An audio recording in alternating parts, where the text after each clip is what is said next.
Hi there everyone, welcome back to my channel. Today we are talking about narration. It is one of the hallmarks of a Charlotte Mason education and I am so excited to dive in. I asked a few of you if you had questions about narration over on my Instagram and many of you did.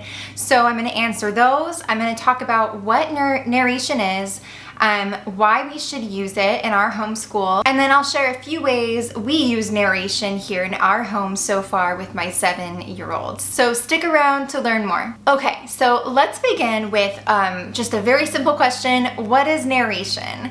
Narration is essentially the retelling of something that you hear or see, and it's a very, very natural thing that all humans want to do typically, is to retell something. So the idea is you see a car accident on the freeway, and when you get home you say to your spouse, I saw this car accident on the freeway. You explain what color the cars were, where they were at, what exit it was off of, you know, if anyone was hurt, and you're retelling or recounting the whole instance for your spouse because they weren't present. So you retelling something to your spouse is a perfect example of narration. You could be describing the plot of a book. You could say to a friend, I read this book, it's so wonderful, you have to read it.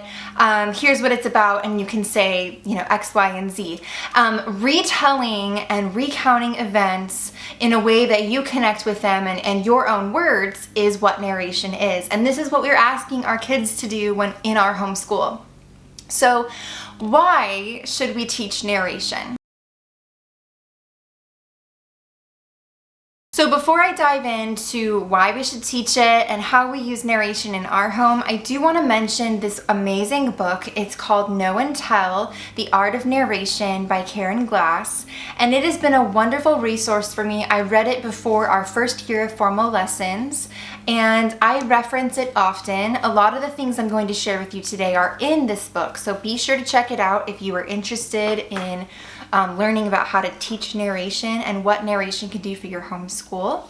And then I also would like to, of course, reference the Home Education Volume 1 by Charlotte Mason. It's a wonderful resource, and all of the things that you need to know are in there or in the volumes behind me, as she has 6 volumes total.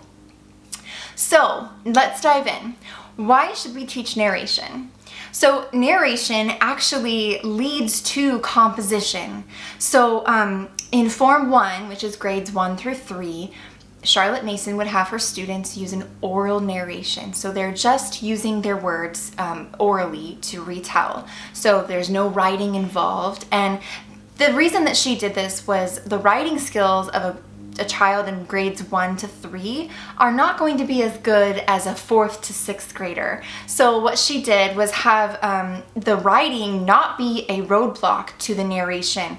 I always think of the example of when I was, you know, in 2nd grade. I was really good at talking. I loved to share things with people, but my writing skills weren't necessarily up to par with like my grammar and just forming sentences and all of those composition skills that you learn later on. It sort of limited my ability to storytell because I didn't have all of those skills. And so what Charlotte Mason does is she takes that pressure away from kids and she says, just tell me, retell the story without having to have the limit of having to write it all out when they're so little. So it's a really clever way to really get children to connect with the content that they're learning. Grades 1 through 3, Form 1, is just oral narration. And then Form 2 and Form 3, you're really starting to continue to have your child orally narrate, but they're taking it into more of, they're developing their writing skills. And then by Form 4, which is the upper grades, high school, they're able to form a really wonderfully worded composition essay because they know how to tell a story, sequence events. They can do all kinds of things because they've been orally narrating for so long. And in Forms 3 and 4, there is a lot of written narration, and so your child is starting to practice those skills of writing as they narrate. So you go from oral narration to written narration. And then finally you have composition, and that's the high school years again, and you've really refined that telling of the story, being able to really form a succinct opinion. So by the time your child hits high school, Form 4, they're able to really think deeply about a question, whether it's comparing two things or higher level thinking questions. They can take it, and because they're so great at narration in those early years, they're able to really flesh out a wonderful composition. And many of the people that use narration have seen the fruits of that labor, just all those years of practicing narration over and over. So there really are a lot of reasons to have your child narrate. The fact that it leads to beautiful composition in the later years is one of the reasons, but another reason is that education is the science of relations, as Charlotte Mason says. And that means that however you relate to what you read or what your child has read to them, you will form your own relationship with that. So in the book Know and Tell, Karen Glass talks about how a child can really form an intimate relationship with a person, a historical figure. For George Washington, for example, the child can form a really intimate relationship with that character and that person if they're going to learn about them by reading, and then they can take the things they remember about him, maybe the story about how he was honest about when he cut down the apple tree of his father's and he didn't mean to with his hatchet. My daughter loves that story, but she remembers that and she relates to it, and when she retells it, she's using her own words. And however a child relates to what they read, that is how they remember it. That's how they form knowledge and retain information, is by how a human relates to what they learn. So I love the quote here that Karen Glass shares in her book. It's on page 24. It says, "An innate relational understanding of the connections between different areas of knowledge is part of the power that educational narration unlocks. We begin with a simple request to tell what you know. However, years of building that intellectual habit lay the foundation for the kind of thinking that will eventually allow a teacher or parent to give assignments such as compare the leadership of George Washington with that of Napoleon Bonaparte, or explain how the closing of one business can affect the economy of a whole town." So these types of assignments are not a matter of simply regurgitating facts. They require a deeper understanding and thinking, and they will be well done only if that thinking is based upon knowledge and understanding of the principles at work in leadership or economics. So again, perfect example of how oral narration can lead to wonderful, beautiful composition in those later years. So that's why we should narrate. Now, how do we teach our children to narrate? And that's the big question that I got quite a bit, was how do we do this? Really, the answer is, it's a very simple process. You first read, and then the child needs to listen as they're reading, and then they need to narrate and repeat. That's it. That's the formula. Read, listen, narrate. Now, I know it sounds easier than it might be because you have to teach your child how to narrate. Again, we are all natural storytellers, humans, but narration is a skill that has to be built, and it's a little muscle that has to be exercised every day. So here are a few of my tips on how you can teach narration and how you can teach your child to narrate after they're reading. So the first tip I want to offer is to just start really small. So when I started reading to my daughter, our chapters were only 3 pages long, but 3 pages is kind of a lot if your child is having to retell what they hear. So I would just read a paragraph or two, and then I would stop and I would say, tell me what you heard in that paragraph, or what do you remember about the reading? I'd have my daughter just say a sentence or two of what she heard, and then we would move on and keep reading. And as she did that, she got more confident at telling me what she heard, and I could slowly make it bigger chunks, if that makes sense. So it's important to start small. Another thing is daily practice. So we narrate 3 to 4 times a day, depending on how many lessons we do. And it doesn't just have to be for readings. It can be for something like math. You can say, okay, how did we do this problem? And you can talk through the process through which your child used to solve the math problem. Or for a writing lesson, we use beautiful italics for children. And you can take your pencil, and as you're writing, you can describe, as I wrote that last letter, here's what I did, and you can explain and narrate to your child what you did. And just really, like I said, practicing flexing that muscle and using it is going to help your child become more confident and better at narration. And then lastly, I think it's really important to model for your kids. When I was teaching in public school, we had this little saying, I do, we do, you do. So that's really like an introduction to a lesson, guided practice, and then independent practice. It's a 3-step process. And when I teach my daughter, I really try to follow that model because it is important. Like, first, let me show you how I want this to be done, or how this is supposed to be done, so that you don't think that I'm just trying to get you to read my mind. So what I would do is I would say, okay, we're gonna read the story of Goldilocks and the 3 Bears. And I would read the story, and I'd have her listen with me, and then I'd say, okay, in the beginning, I read that Goldilocks walked into a house when the bears were gone. They had gone for a walk and they weren't there, and so she walked into the house and noticed the porridge on the table. And then I would say to my daughter, okay, what happened next? And then she would take the next part, and then I would have her stop whenever she felt comfortable, and I would narrate the next part, and so forth until we finished the whole narration.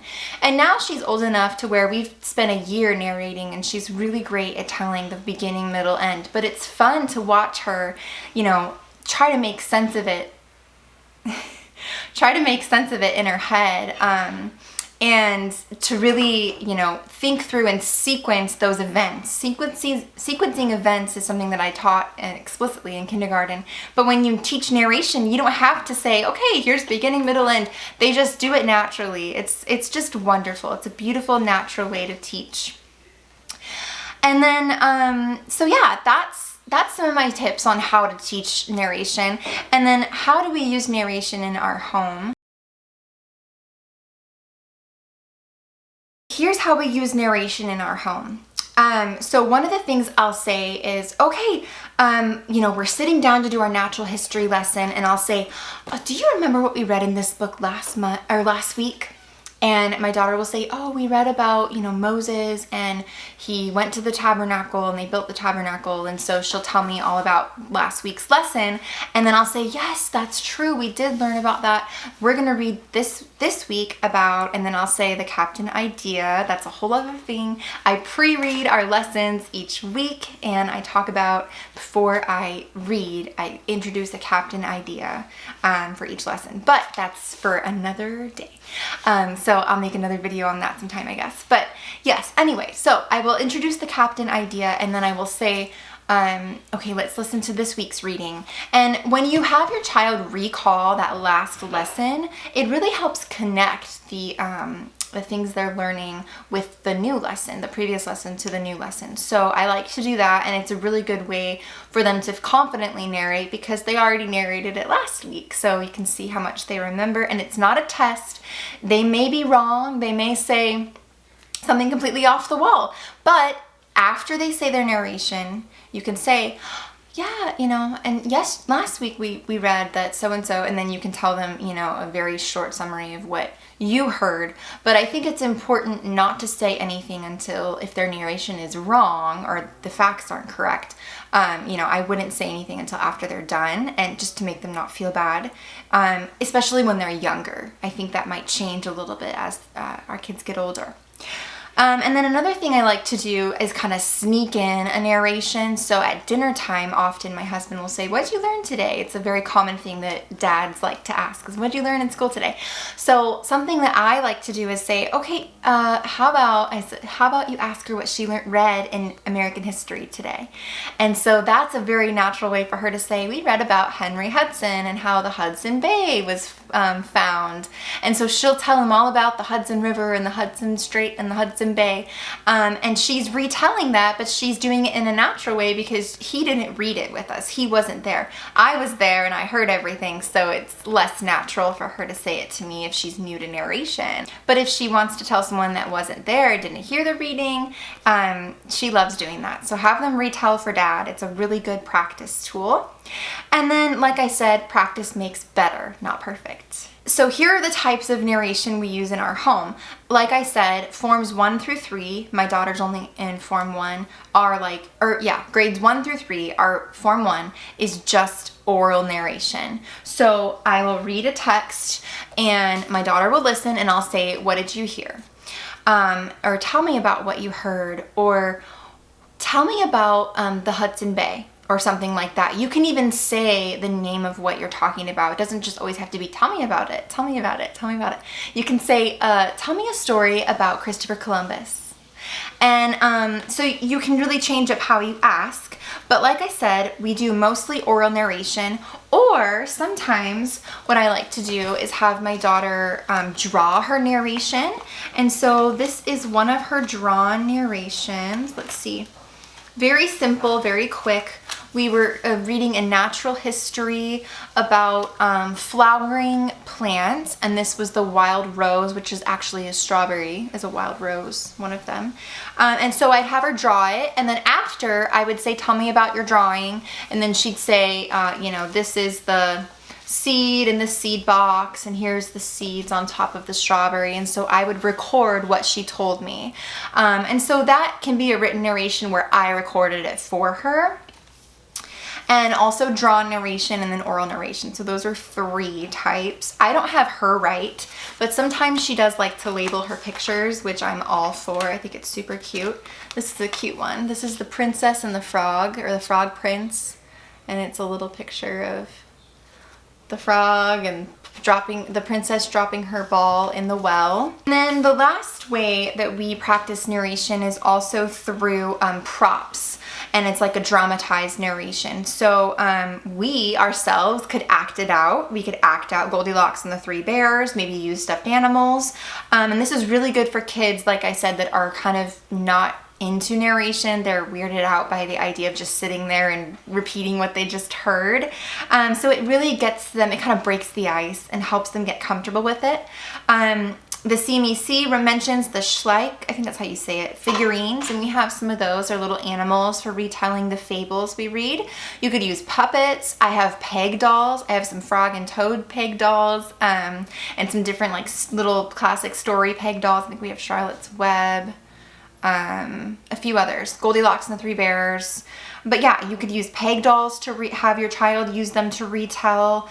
And Gemma Classical Preschool has a wonderful storyboard pack that she puts with her preschool program. But you could even just use like puppets that you guys make to use in that retelling. So I actually asked over on my Instagram if you guys had any questions on narration, and I wanted to answer those for you here. I think a lot of them were answered in the video already, but I do want to just answer them since a lot of you asked specific questions. So this one says, I'd love to learn more about incorporating different forms of narration like drawing, also keeping record of drawing and oral narration.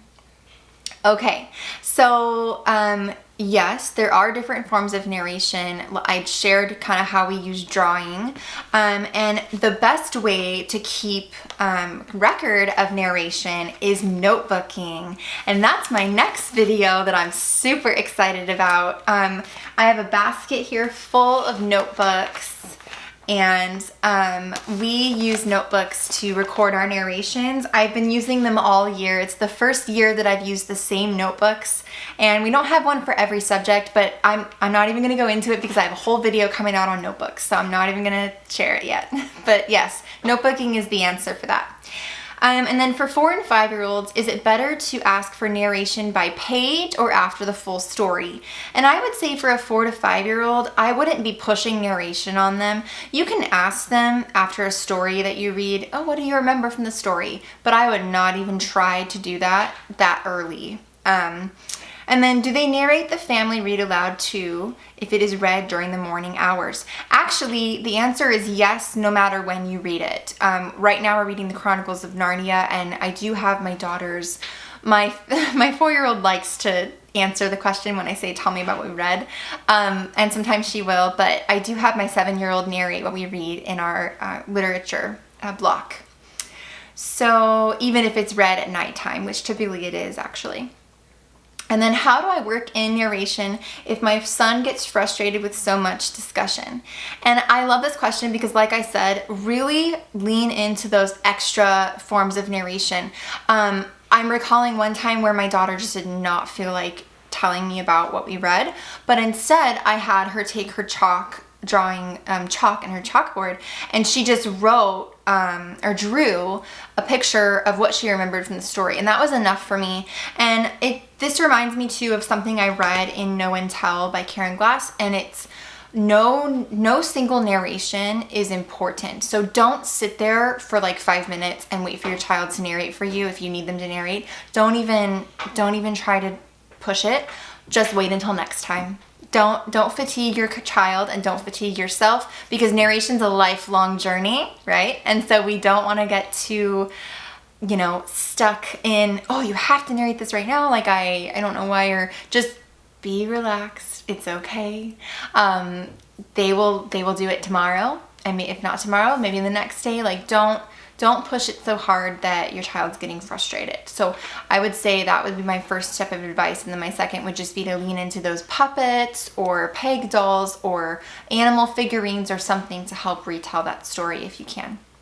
So those are all the questions I received. And if you have any others, just let me know in the comments below. Narration. It's such an exciting thing, you guys, and truly it is worth the effort. Again, it's this really hard work in the beginning where you're like trudging along trying to teach your child, and some of them they grasp it right away and they're so excited, and others it takes a while, but it is so worth it because once they're in those high school years, they're so good at it. They're writing wonderful, beautiful compositions, essays. They're perfectly ready for college or whatever they decide to do in the future.